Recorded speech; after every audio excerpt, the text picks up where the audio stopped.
I'm curious about the future. I like to say I'm a dabbling futurist. I like to think about what could happen and delve into all these possibilities. That curious mindset gives you a little bit more courage or strength to take that leap. But it is scary. There has to be acknowledgement that it's okay to feel an element of fear, and that fear is also very natural. The trick is to take that fear and translate it into something powerful and motivating. As humans, we are always curious about the answers to questions. So I don't think that's necessarily unique. I think maybe it comes in about how to translate that curiosity into something actionable. Welcome to Lawyers Who Lead, a podcast that challenges the notion that the law lags behind. I'm your host, Sigal Barnes. Each week, I invite a lawyer who's making powerful changes through extraordinary leadership. In each episode, we'll travel through another lawyer's life, identify what they do best, and then devise how to apply these concepts to your own world. So let's get to it. Welcome to Lawyers Who Lead. I'm your host, Sigal Barnes. Our guest today is leveraging collaboration, innovation, and creativity as an associate general counsel at McKinsey. Through her work, she provides leadership, guidance, and legal support to McKinsey's internal functions and client-serving teams on data risk and data management issues. Please welcome our next lawyer who leads and a fellow Cardozo alum, Stephanie Spangler. Stephanie, it's wonderful to have you on the show. It's wonderful to be here, and it's such an honor. So I love being able to reconnect with old law school friends, and it makes hosting this podcast so much more meaningful when that happens. A lot has happened since our law school days, and I actually can't wait to get into that. But before we do so, I'd like to ask, what has been your favorite moment so far today? Today, just in this day, Just today. my favorite moment so far today is getting to talk to you, honestly, and getting to be part of this amazing Lawyers Who Lead podcast. I am a subscriber, a follower of this podcast. You've had amazing guests. I've learned a lot from their experiences, and I feel honored to be able to contribute to that ongoing dialogue. So this is an event for me. So thank you. Stephanie, thank you. You're making me so happy right now. That's very nice. And I really appreciate you being on the show. But it's true. So take that, relish in it. You're doing like a great, wonderful thing. You're giving attorneys a platform to talk about things that we don't often get to talk about on this kind of scale. So thank you. I know that there's so much that you're going to be able to contribute today. So let's start with after law school. Take me through that journey. How did you get to where you are today? I love that question because you have a journey in the question. It truly was a journey for me, and I still feel that my career trajectory is just the completion of a journey. Post law school, as you can recall, it was a very tumultuous time in the job market. This is a story that I think a lot of your listeners will be able to relate to. There was a lot of uncertainty. People were grabbing at any opportunity possible, right? Whatever opportunity presented itself. And there's different pressures that different people had. I personally had the pressures of school loans, thinking, oh my gosh, what have I done? How am I going to pay back this very large sum of money that going into law school was just a number on a page or on a screen. And now it was a true and real obligation. After law school, I actually joined Practical Law Company. It wasn't legal practice. It was just using my legal know-how in a way that made legalese translatable and transferable in a business context. So I joined the IP team. I got to translate materials and try to make products for lawyers, which was a very strange thing for me in the sense that I've never thought about productizing the law before. At the time, I thought, oh, I don't know if this is a great way to start my legal career. This doesn't seem to be the normal path. But I do remember, and I still follow this, telling myself you have to be creative. So things are not always going to be as you predict, as you prepare for, and truly things will not be that way. That's what life is. So you have to be creative about how you're going to get through these challenging times. I also don't like to think about it as challenges. I like to think about them as opportunities for solutions. So you just have to reframe it for yourself. At the time, it was really hard for me to reframe this for myself. You just think of all the things that you didn't achieve when you thought you should be. But in hindsight, it was one of the best things that happened to me because it gave me training on how to translate legalese for non-legal minds, how to operationalize these things, and to have that be actionable And it's something that I have used in every step of my career journey. How did you find this specific job? I want to say LinkedIn, but I honestly don't remember. LinkedIn is my go-to for any job opportunity, Me too. right? It's like leverage LinkedIn and leverage your networks, but I always leverage my networks through my LinkedIn network. That's our current day Rolodex. I had no connections there, personal connections there, but I was able to get a foot in the door and find a place there. But LinkedIn, Yeah, I agree 100%. I actually had this same conversation with another guest, Davica Tandon. Yeah. So yeah, you listened, and her and I are huge fans too. I think we should create like a Lawyers of LinkedIn fan club. I would follow that group. I love that episode because at the end, when you asked her, like, how do we get in touch with you? I think we know it's like reach out to me on LinkedIn. Exactly. That was a good kind of bookend to the whole episode. Absolutely. Thank you. So you're at Practical Law, working in the IP department. You're learning all these skills, but you're really questioning whether this is the right path. How long were you there? And what made you decide that you still wanted to go back to the practice itself? I'm definitely going to get my dates wrong, but I think I was at Practical Law for about 9 months or so. So it wasn't that long of a time period. I definitely did see that as a detour on my journey at the time. Although, like I said, I don't necessarily view it as that now. I see it just as part of the journey and part of the process. So for me at the time, it was how to get back on track, how to get back on that main road that I think I should be on. And for me, that was always private practice in my mind. There's a lot of different reasons for that, mainly because one, I just didn't know any better. And two, it's what I thought because that's what we were told and taught. I actually ended up joining a law firm called Yoon and Kim that focused on servicing the Korean American business community in New York City. And it was a very small firm. But as a result, I was able to get a lot of really great experience very quickly. I got to second chair trial that ended up in a 7-figure verdict in favor of our client. And it felt like the right next step at the time. So how long were you at the firm for? I was at the firm for about 2 years and I recognized the need to change because it was a small firm and it felt too small for me at the time. And that's not to cast any judgments on small, because I think it is very suitable for many people. For example, not that I have plans to go into private practice, but I could definitely see myself being suited for something like that, where you're running your own shop and building out teams in that way. At the time, I just felt like I wanted to try something different. And those opportunities were more readily available in a larger firm. What specifically would you say you needed more of? What did you think a larger law firm was going to give you? Exposure to just different things. So the smaller firm, it was just based in New York City. This one was based in Atlanta, but it had a national reach. It ended up being fortuitous that I had joined because I actually ended up moving to San Francisco due to my husband's job at the time. But it coincidentally worked out for me because we happened to have a San Francisco office. So there's things like that were certainly beneficial. I don't know, it just felt like the right next thing to do. And that is very characteristic of things that I have done in my journey, is to just take a leap of faith and try it out. What's the worst that could happen? I might not know what it really looks like on the other side, but let's try it. I love that because I think there's a tendency for lawyers to be risk averse. When I meet lawyers that are willing to take those leaps and willing to take those chances, it's interesting and very rare. Where do you think that comes from? I think it just comes from my innate curiosity. I'm a very curious person. I'm always trying to learn other people's points of view, motivations, why things are certain ways. I'm also curious about the future. I like to say I'm a dabbling futurist, right? I like to think about what could happen and delve into all these possibilities. That just naturally curious mindset gives you a little bit more courage or strength to take that leap. I love that. But it is scary, right? I think there has to be acknowledgement that in that process, that it's okay to feel an element of fear, and that fear is also very natural. The trick is to take that fear and translate it into something really powerful and motivating.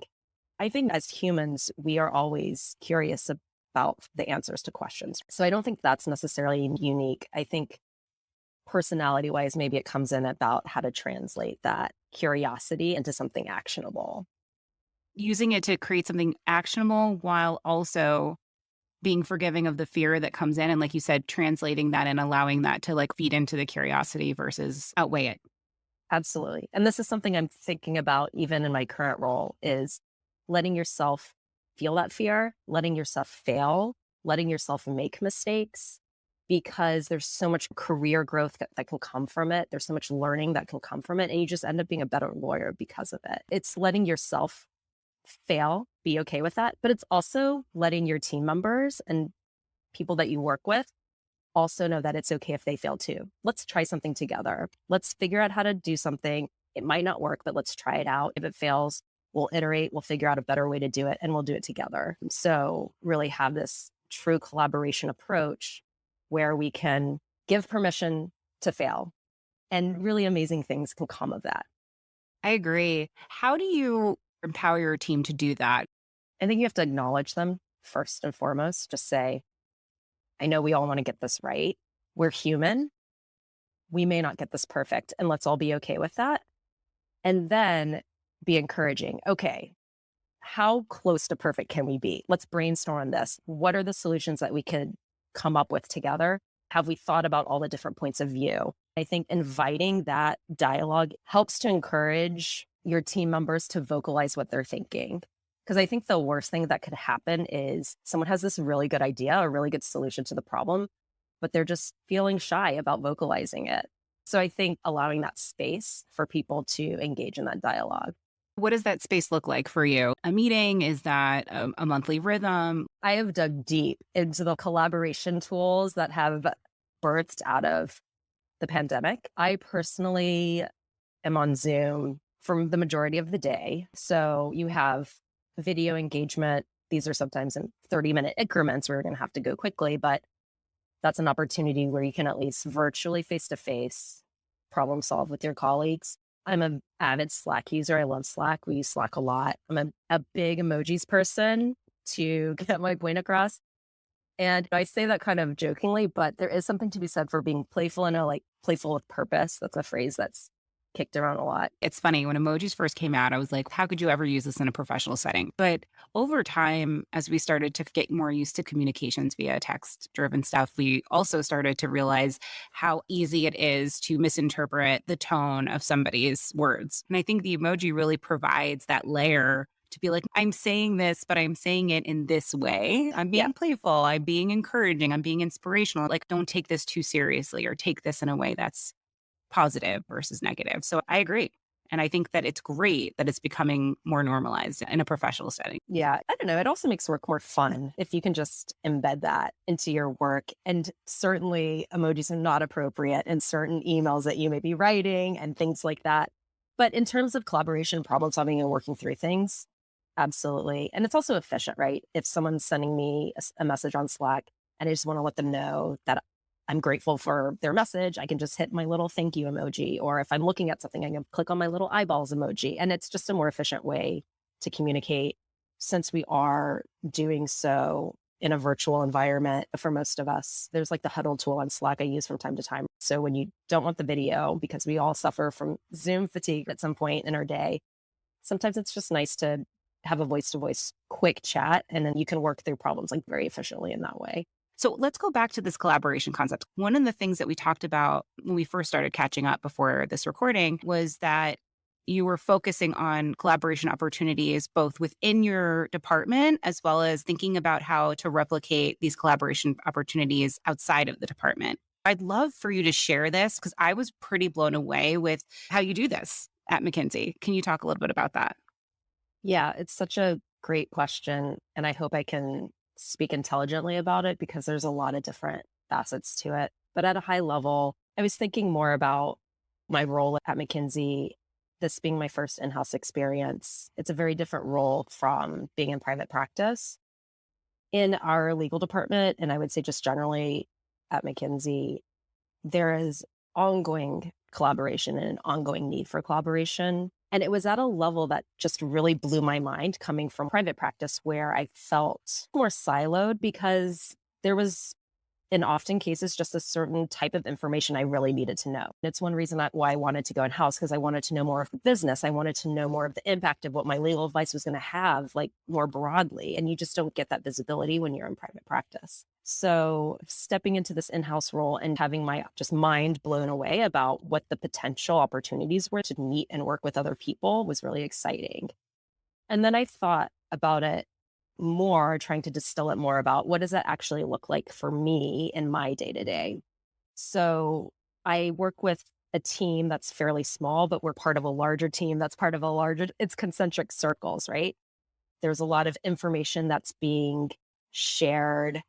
And it made me think about the opportunity that's there. There's so many people part of this network now, but how do we work together in a more efficient way? How can we really understand what we know? A lot of times you just don't know what your colleague knows, right? Because we just don't have time to communicate all those things.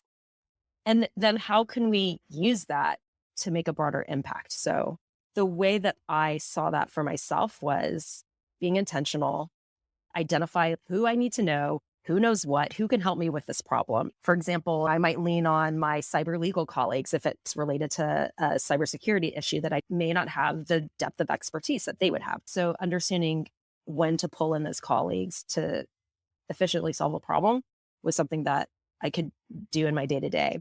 Another would be transparency and feedback. And so that means what kind of impact your decisions and your guidance is really making. And I think different companies and organizations will be built out differently and maybe more supportive to that kind of visibility. Sometimes it might take a little more effort or lift, and sometimes maybe not. But I think the point is recognizing that should be a component. I can't work with you if I don't know what you're doing, and if I don't know how what I'm saying is helping you or hurting you or doing nothing. So really understanding what that is. What was your strategy when you first started at McKinsey, identifying all the stakeholders, what they knew, and when to pull them in? Take me through a strategy like that. So our legal department has done a really amazing job of having online materials that really lays out the structure and the roles of the different teams. Also, I just ask a lot of questions, but I also have the support from my managing counsel and my leadership that it's okay to ask questions. This is acknowledgement among who I consider to be very seasoned people in the department saying, I don't know. Things are like moving at such a fast pace. I don't know. So it's okay to ask questions. And I would see them role model that. I would see them ask questions to what seems like very 101 and basic, but it actually wasn't, right? Because of the fact that things are inherently changing all the time. No question's a dumb question. It goes back to that curious mindset. Always be asking questions, be curious, like, why are we doing it this way? Who knows this? And do we really need to bring this person in? But we really have an environment where we encourage asking questions and we really support curiosity in that way. I like this idea of role modeling. Is that a very prevalent thing at McKinsey? I think so. It's something I never thought about before joining McKinsey. This notion of how can we as attorneys be a role model to others? So that could be for other colleagues within the legal department. It could be with our stakeholders within the firm. It could be our clients. So when they look at you and what you're doing, are you engaging in activities and behaviors that are something a role model would be doing, right? Yeah, absolutely. So I want to take a step back for a second because I want to give people context for actually what you do. Just give me a brief summary of what is the specific work that you do at McKinsey. Yeah, I'm part of our data management legal team. It's a really uniquely situated team. There's not many companies and organizations that have a dedicated data management legal team. We basically help to advise McKinsey, our internal firm functions and stakeholders, on data risk and data management issues. We can also advise on our consulting services teams, although that's not the larger portion of my day to day. Yeah. And I'm assuming a lot of these stakeholders are not lawyers. Correct. And so that's where your PLC kind of experience really comes into play, the ability to break down that legalese to other stakeholders. Yep, exactly. And it seems like data risk and management is, like you said, it's changing all the time to the point where you guys are very comfortable with saying, you know what, we don't know. We're going to ask questions. We're going to constantly be curious. One of the things that I know I've seen you write about and we've talked about is this idea of seeing around the corner, this idea of what's next. It also really aligns with what you said earlier, which is you like to be a dabbling futurist. I love that. So talk to me about, what does it mean to see around a corner? Think it means to be prospective rather than responsive or maybe adaptive. But the situation that I would like to avoid is having this terrible catastrophe happen and think there could have been things that we could have done to prevent that. What we've been thinking about is, especially with emerging technologies, because there's a lot of unknowns there, right? There's draft regulation, there's things that are in the works, there may be even laws on the books, but the interpretation of then how it really plays out is unknown. So, where we like to position ourselves is to say, okay, where do we see all this law and regulation and these regulatory frameworks? Where do we see that trending? How can we predict the future and what this future legal and regulatory world looks like with regards to data, security, and what can we do right now to prepare for that? Can we build in, although they may not currently today be legal requirements, can we build in best practices that are going to prepare us and our teams for working in this new, not so far away future? So that's what we mean by seeing around the corner. And a group of us have gotten together and developed this program, which we call Tech Summits. And the idea is every quarter, lawyers can sit down and talk tech law and talk about issues that we're seeing currently that we might need to problem solve together or talk through, but also like, where are we seeing this going? Sometimes they're just more thought experiment type of activities, but from these conversations, we're building out a different way to think, a different way to think about risk and legal requirements in a different way that I think is actually more useful to the business, because you're building out business solutions that work for the business that sitting here today may not have this legal requirement, but in the very near future, you want to be able to position the business as, we've actually already accounted for all these changes that are happening. It's already built in. And so the shift to the business isn't as large, right? It's going on over time rather than just a light switch where it's, oh gosh, now we need to change. I want to hone in on this thought experiment, these tech summits. Yeah. So we have a Tech Summit Steerco. It's a small group of leadership from the legal department. And I'm one of them who are really pushing and driving these events to happen, but also not just the events themselves, but really how are we going to drive impact from these events? What are we going to do with the knowledge and the know-how obtained from the brainstorming event or roundtable discussion or whatever it happens to be? The actual structure of it is very flexible. There's not like a specific model for it other than it's a day where we all come together. How many people is this? Last time we had 60 globally. So it really is voluntary, right? It's if you have an interest in technology law and how that's going to impact your work, which there will be some aspect of your work that will be impacted. But if you're interested, the hope is that we can get folks in the room who are not only interested, but also can contribute like their perspective. So it really is a dialogue. And it doesn't end on that day. We have built out kind of work streams. We call them sprint squads. So if there's a topic that you're really interested in, like the metaverse and how this is going to impact us or the world, or I don't know, maybe you just want to delve deeper into that topic, you can form a sprint squad and for the next quarter, dig deeper. It's really up to you. The whole idea is to give people an opportunity and a platform to be able to engage, to be curious, and then decide for themselves how they're going to implement that into their day-to-day. And some topics may not be something that can be integrated today. Maybe it's something that's a couple years away, but with how fast technology develops, the way that I see it is that it's never too early to start, because you will be confronted with a lot of these questions and you just don't want to be caught on your heels. Yeah. So how does that work? Let's say I'm part of McKinsey. I see this tech summit. I'm really excited. I go there. I say, hey, all this data that's being collected, what if I'm working out in an app that's on the metaverse and now it has my heartbeat and all of this other data about my physical well-being? I'd love to go on a work stream sprint and further understand that. How does that work? How is that facilitated? Where do we go from there? You would be perfect for one of these sprint squads. I love these questions you're asking. It's really up to you. It's what you want to do. We really want to empower our colleagues to do whatever it is that they want with it. So maybe it's your own personal study and you honestly don't do anything with it. Like for me, I write a blog about it. I just came out with a Q&A with Janice Wong, who was a guest speaker at one of the tech summits. We continue the conversation that she started with us about data stewardship frameworks, which feels very theoretical in some ways, but I just feel like this is something that's going to be something we're going to need to encounter to support our business colleagues in the very near term. So you can turn into blog posts if you want to go on a podcast. It's really what makes sense for you on your journey. We're all about empowerment, and it's what makes sense for you. And each person's journey is different. Yeah, it's an interesting approach to professional development because it's not just, and I come from an online education environment and I know that there's a lot of value in online education, but it's not just watching a video, it's not just attending a summit, it's being able to then take the information that you want and actually apply it in some way and having an organization that supports that and provides language, a title to it, and gives a lot of benefit to the organization because you have all of these employees that are just thinking about the future and trying to figure out what the next thing is. It's really cool. It's so cool. And hearing what you're saying is making me think about the importance that we have on like thought partnership and thought leadership. I want to view myself as someone that anyone, lawyer or not, can go to for ideas, knowing that I have thoughtfully taken the time to think about the challenges or risks or what have you.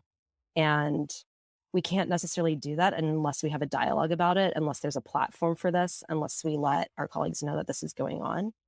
And so this is certainly one way to do it that really positions me as a lawyer in a great place because I'm not only getting the know-how from our guest speaker technologist who came and explained the technology, I have this baseline of these like great legal minds that I've been talking to that are now in my brain because I've had these conversations, or we have compiled resources that go along with these summits. I've just been in this knowledge space. So I'm ready. I'm ready when someone needs that thought partner, or I'm ready when someone's really trying to lean on some thought leadership, thinking more prospectively. It's, yeah, to your point, it's a very engaging way to approach professional development. This is only my first in-house experience, but I'd like to think that this is unique to our legal department and something that we do well. And we want to keep improving on it. We want to keep figuring out better ways to do it. I'm always thinking about how could we improve? And so always thinking about how to do that better, how to support our colleagues better for their professional development journeys. How I'll finish on the tech summit because we have so many more things to talk about, but it's so interesting to me that I can't stop. I want our listeners who are looking to potentially replicate this within their own organizations or their own law firms, I want them to better understand the mechanics or what you've learned works or doesn't work. How do you invite people? How are they able to engage? How are the topics identified? How does that work if someone else wanted to replicate this within their own organization? I love this question. If someone wants to replicate, have them contact me. I know I'll share my info afterwards, but this is something that we've been thinking about too. And in terms of our approach and thinking, how can we make a bigger impact too? How can we help support our other colleagues? This is something that we're problem solving now, trying to work through and figure out like a best way to do it. So I would actually welcome anyone who's interested in this approach to definitely reach out to me because just because it works a certain way where I am doesn't necessarily mean it'll work everywhere. But my guess is that we've built out an approach that'll be really helpful for the technologically curious, for lawyers that really want to be forward thinking about emerging technologies and innovation, what kind of impact that's going to have on their work and their organizations. Yeah. And I think you can apply it outside of tech too, regardless of whether you're a law firm to, I don't know, a cupcake shop, right? There's always room for people to come together and talk about what the future holds. What are we seeing? What are people talking about? What could be? And being able to create and facilitate a space where people are talking about it. That's so right. And I'm glad you brought that up because at the core of what the Tech Summit is a design thinking, human centered approach. And I think in your question of how do you even get the ideas for what topics to talk about, sometimes it's going through that kind of design thinking approach and really asking, what do our users here, it would be our stakeholders, what is it that they're asking? What is it that they're doing? What is it that they're interested in? And how can I service that? It's like constantly evolving and changing. This idea started as this like tiny little nugget between a much smaller group of people that has just flourished because there's a true need for lawyers to just have the opportunity to dive into these issues. Absolutely. So I'm going to go into some rapid fire questions for you because there's so many things Okay. that I'm still like Well, very excited to ask you about. I just want to close that loop between when you were in private practice and then when you moved in-house. What projected you in-house? What did that look like? How did you do it? the rapid fire answer is the pandemic. I was always thinking that in-house would be a possible opportunity for me, but the pandemic really invigorated that drive. I just couldn't practice the way that I wanted to practice. I was doing IP litigation, and I couldn't do that while also caring for a COVID baby. I had my second child the September before lockdown, while also caring for my kindergartner at the time, who, for parents who had any school age child at the time, knows there was this either all remote or this hybrid approach to school, with also my wonderful husband who had just co-founded a startup. There was a lot of things going Oh, on, yeah. and I just didn't feel like I had the flexibility to accommodate all those things. So I was looking for a move in house, and in particular, McKinsey's a place that's very, because we're global, there's always someone in some time zone that's asleep and awake at the same time. We have constant coverage. It just has this built-in flexibility to accommodate the challenges that the pandemic brought us that just made so much sense for me personally, but also professionally. What does leadership in law mean to you?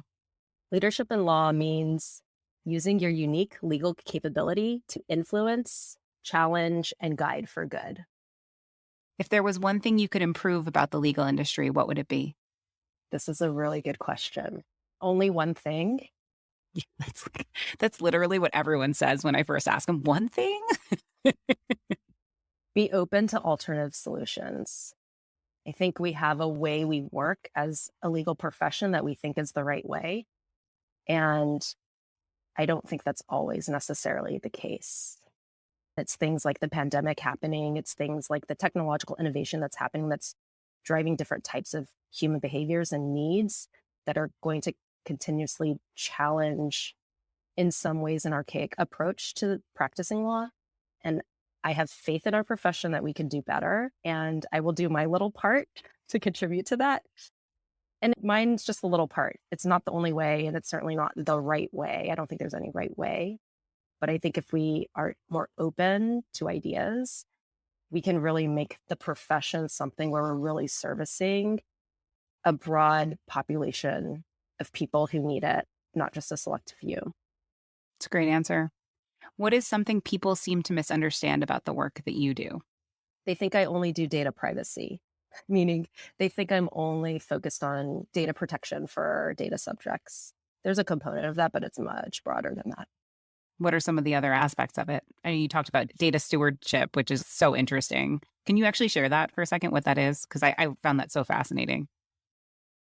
It's a concept that's related to just data intermediaries more broadly. So basically, having a third party to help facilitate the transaction between the data subject, the individual or company giving their data, to all the other data participants in that data ecosystem. So if someone wants to use your data, you're having this kind of intermediary to help facilitate that exchange to ensure that data is only being used for the approved purpose, and that whatever constraints the data subject wants on that is there. It's also hoping to enable the sharing of that data.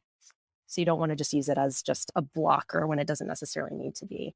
The data stewardship model comes in with things like data trusts, where you actually have an entity that has a fiduciary obligation to ensure that the rules of data sharing are followed, which I feel like lawyers can really get into that because there's just a lot there, right? When you are imposing a fiduciary duty on the exchange and transfer of data, that's like a very kind of cool and exciting thing, but also a ripe area to get lawyers involved in the development of that, of what that actually looks like. Yeah, because lawyers have such a good established understanding of fiduciary duty that they can really take that foundation and then run with it and see how it applies to these kind of new concepts like data stewardship. That is so cool and interesting. And what a great space for people to start exploring. So, what is a piece of practical advice to our listeners? These are leaders and future leaders in the legal world looking to follow your lead. Be curious, be ambitious, but realistic, and be compassionate. Those are things that I try to follow, and I use it as a North Star. It's certainly something that, giving yourself permission to fail, I don't think I achieve that every day, but it's something I strive for. What is your favorite self care practice? I run in Prospect Park. So I try to run at least 2 times a week. If I can run 3 times a week, I give myself a huge pat on the back. But I just need to get outside, be in semi nature. It's like the most nature I can access in New York City, get my vitamin D and get the endorphins going because it's just such a different day that I have if I can start my day with. It doesn't have to be a crazy ride, but just something to get the blood flowing. It really helps me be able to use my brain power a little better. Moving is so important. Although I have to say, I'm super envious of the runners. Like, you're definitely the person that's running by, and I'm like, oh, my bad knees. I can't do it, but good for you. Like, I'm just like, I want to do it so bad, but I just can't. I know. But there's just to your point, it's find what you like, whatever that Totally. thing is Yeah. for self care, and then just do that thing. Just for me, I know myself. It has to be something that's going to get those endorphins going, but it could be much more relaxed and chill than that. I wasn't joking earlier when I was talking about the fact that I do work out in the metaverse. I have an Oculus. I use Supernatural. I very much enjoy it. The endorphins come from the music, from the movement. You can truly find your very specific niche and how you want to get those endorphins going. That's awesome. It's the only VR technology that I've really come into contact with that was both accessible and quality VR, but I'm open to other technologies. We'll see what McKinsey publishes on various technologies. I'll keep my eye out. Definitely. What challenge in your life shaped you the most? The challenge in my life that shaped me the most was, sorry, I'm going to get emotional, but It's okay. learning of my mother's cancer diagnosis while I was literally on the plane about to head for a deposition for work. That moment was completely life changing for me. It gave me a completely different perspective on the value of life, on the value of the time that we have, and on the value we're placing on ourselves to what kind of impact we want to have in this world. Because life is so short. Thank you for being vulnerable in this moment and sharing that. Thank you for letting me honor her in that way. What was her name? Michelle, Melissa's to Michelle. thank you. Absolutely. It's very easy for us to care about things that in the larger picture shouldn't really matter.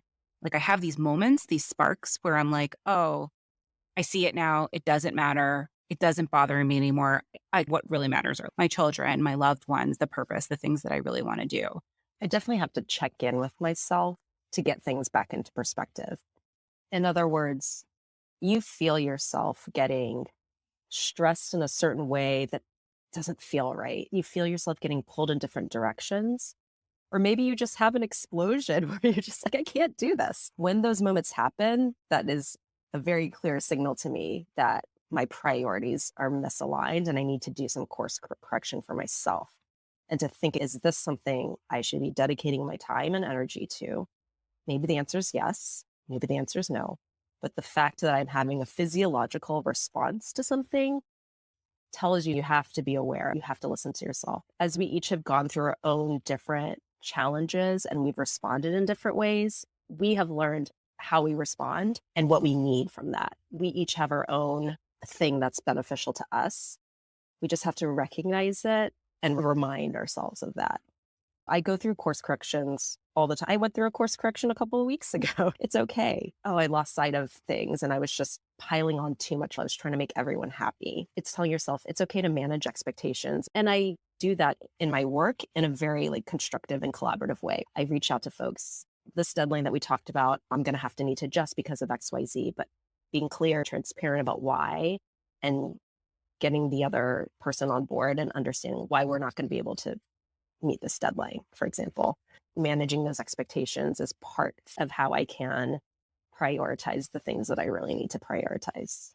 I think that's really important. And it's something that I need to personally do more of. I think that a lot of people can gain value in this idea of checking in and not ignoring, like you said, those physiological responses. I think it's easy for me sometimes to feel those things and then suppress it until it becomes so intense that I'm like, whoa, why do I feel this way? Why is everything stressing me out? Why does everything feel so overwhelming?